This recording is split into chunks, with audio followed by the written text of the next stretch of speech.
Last weekend, the Fighting Irish destroyed the Pittsburgh Panthers 58-7. It's funny to remember it was 17-0 at halftime, and you're kind of disappointed. You feel like the Irish should have been up by more, but they played a phenomenal second half. And Mike, there were a few recruits in town to watch that particular game, so I'm sure they enjoyed it from a Notre Dame standpoint. What was the significance of the Pittsburgh recruiting weekend? Yeah, there was 4 key 2025 targets on campus, Darren, like the bigger names to watch out for. And the first one is a guy that we've been talking about for a while, and it's a Phoenix Brophy Prep cornerback. Now, those 4 words I just said, is that 4? Phoenix Brophy Prep? Yeah. Um, that was we were talking on this same show a couple years ago about this Ben Morrison kid from that same school, same position. Well, now Notre Dame is going after his old teammate. I think when Ben was a senior, Thomas would have been a freshman. So Notre Dame looking to land this corner, not super highly ranked right now, 3-star guy, but 6'1", 170 pounds, and definitely a priority target for the Fighting Irish. He was on campus, and Darren, that Phoenix to South Bend trip, I can't say I've done it before, but I can't imagine it's the easiest trip to make. He visited for the USC game, and then 2 weeks later, he visits for the Pitt game. My main mantra is follow the visits. I would have to say that just based on his actions alone, Notre Dame looks pretty good here. And then, when you talk to him, you talk to sources, the Irish look like the team to beat. These 4 players we're talking about here, Darren, I had an in-depth article that I posted Monday afternoon called The Gold Standard, so I would definitely recommend people check that out if you want a little bit more tidbits on each player. But I'll add now, the vibes are high with all these prospects in terms of where Notre Dame stands. And of this quartet, I actually feel the best about Notre Dame's chances to land Thomas. So things looking pretty good there. Another defensive back who Notre Dame badly wants is Ivan Taylor, son of 2-time Super Bowl champ with the Pittsburgh Steelers, Ike Taylor. Ike was a really good corner. I think Ivan could play corner as well, but most schools, including Notre Dame, recruiting him as a safety, 4-star prospect, right outside the top 100 per the On3 industry ranking. I mean, I interviewed him Saturday night after the visit, and he was like, yeah, I want to visit a couple of these schools, but I mean, really, I want to get back to Notre Dame, and I'm hearing that he might get back to South Bend pretty soon. So Notre Dame looking like the clear number 1 school for Ivan Taylor. This would be a big get, Darren. We saw him at Irish Invasion over the summer, and he was fantastic. You got Damian Shanklin, another guy who visited for the USC game. That was his first visit to campus, and Shanklin returned a couple weeks later. Now, he's from Indy Warren Central, this 4-star edge in the 2025 class, an impressive pass rusher. So it's not, a crazy trip, to do, compared to Phoenix, but still a pretty good sign that Shanklin getting back to campus, in just a span of a couple weeks. I think Notre Dame looks pretty good here. But of this group, I'm not as he's probably the least confident I am to land at Notre Dame. But even with that said, I think Notre Dame's the team to beat for Damian Shanklin, 6'5", 210-pound, again, pass rusher. And then Derek Meadows from Las Vegas.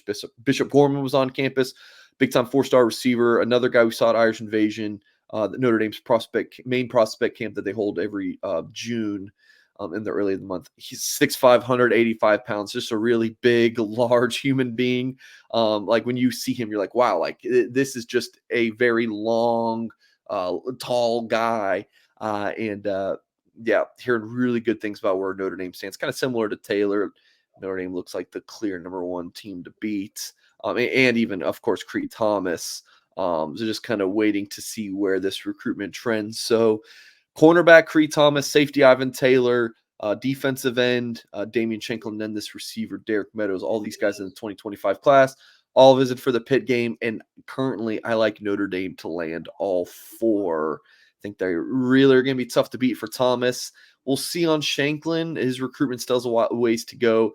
And then Meadows and Taylor, I believe Notre Dame is the number 1 school for both those players.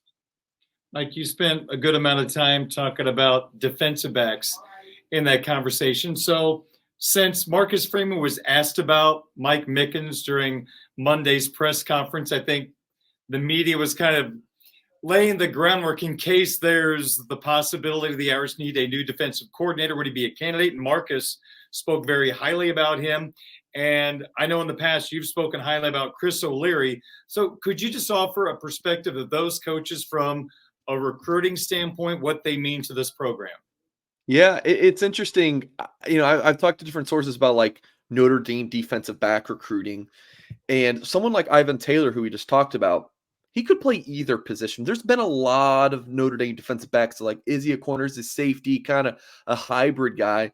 So those two guys work in tandem because you could have a corner be a safety, or even sometimes a safety down to a corner. Like someone like Christian Gray, I think could be an outstanding safety.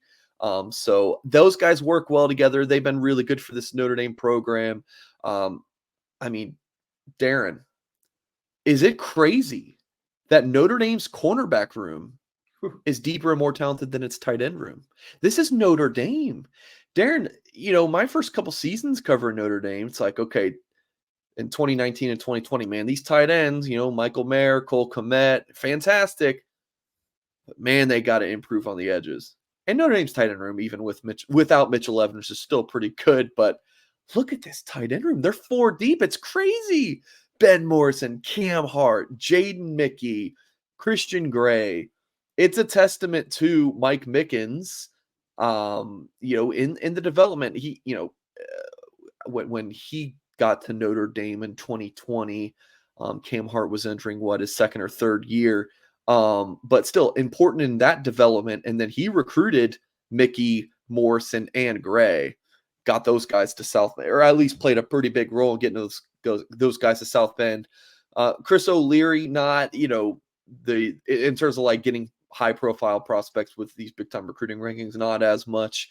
But I mean, look at Xavier Watts this season. The safety group's pretty darn good this season too. So I'm liking both of those guys. And I do agree with Marcus Freeman in that, Mike Mickens, he's kind of on the trajectory to be a defensive coordinator. Now people might be like, well, maybe he's leaving after this season. I'll throw this at you. What if Al Golden goes? Could Mike Mickens be Notre Dame's defensive coordinator? Without a doubt. It gets back to fans' preference. Do you want a first-time coordinator? We've had that conversation many times. Oh, yeah. Yeah. You would assume from that standpoint, got the first-time head coach, first-time offensive coordinator. Maybe they don't do that with defensive coordinator. Maybe it's a co-DC thing. Yeah, we'll just have to see. But yeah, you bring up a good point there, Darren.